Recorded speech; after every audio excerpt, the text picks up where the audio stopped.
Nuestro voluntariado es un voluntariado que invita, que incluye y que además presiona y exige al gobierno que se sume a estos grandes proyectos sociales. Cada vez que nosotros construimos una vivienda temporal, así como lo veíamos en las imágenes anteriores, esta vivienda temporal significa aquí no está llegando nadie. Aquí las políticas públicas no son posibles, porque las personas no pueden acceder a los programas de vivienda actual. Por eso nosotros nos vemos obligados a construir este tipo de vivienda. Y así como aparecían unas 2 casas por ahí, hemos construido 1933 viviendas a lo largo de 9 años. Significa que ese es un trabajo pendiente que tenemos como país de sustituir estas viviendas temporales por viviendas realmente dignas y definitivas. Entiendo que tienen 3 tipos de, ¿cómo se le llama?, de construcciones, ¿no? O de atención a estas familias en cuanto a viviendas. Nosotros las temporales, entiendo. Tenemos un modelo único de construcción que es a través de la vivienda de emergencia, la vivienda temporal.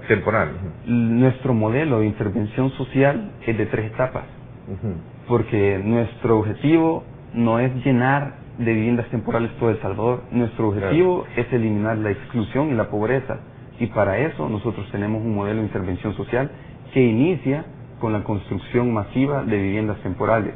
¿Qué importancia entonces ha tenido el tema de vivienda en las agendas políticas, para ser más exactos? Pues para ser más exactos, el tema de la vivienda en las políticas públicas no ha tenido ninguna atención.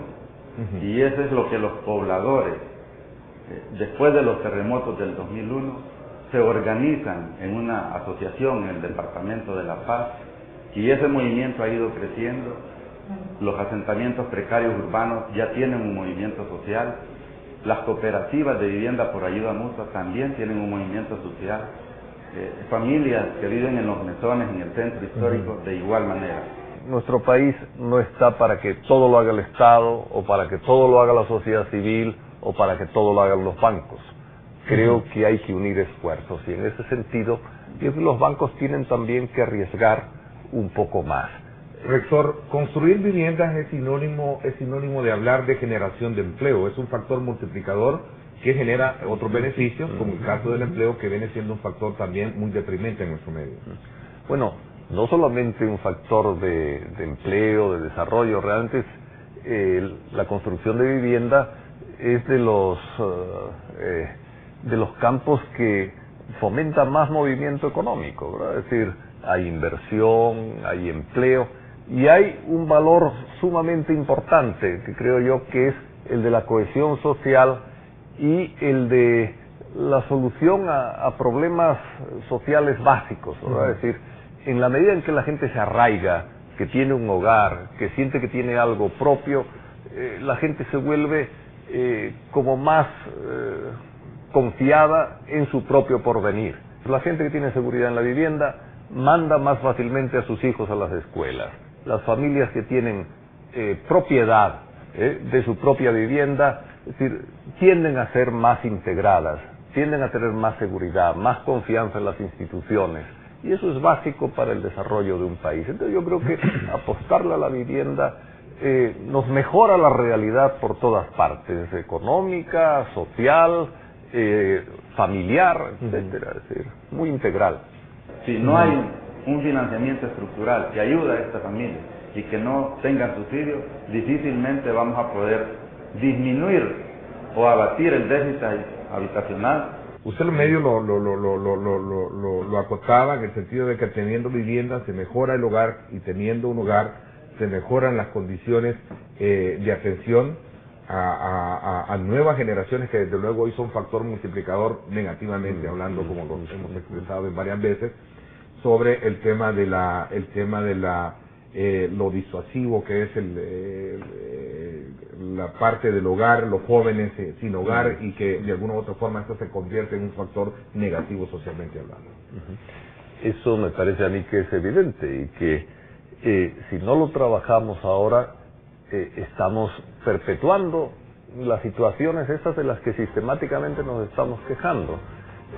Yo creo que los gobiernos nuestros a veces han hecho políticas públicas demasiado en abstracto, sin fijarse en la realidad, sin profundizar en la realidad.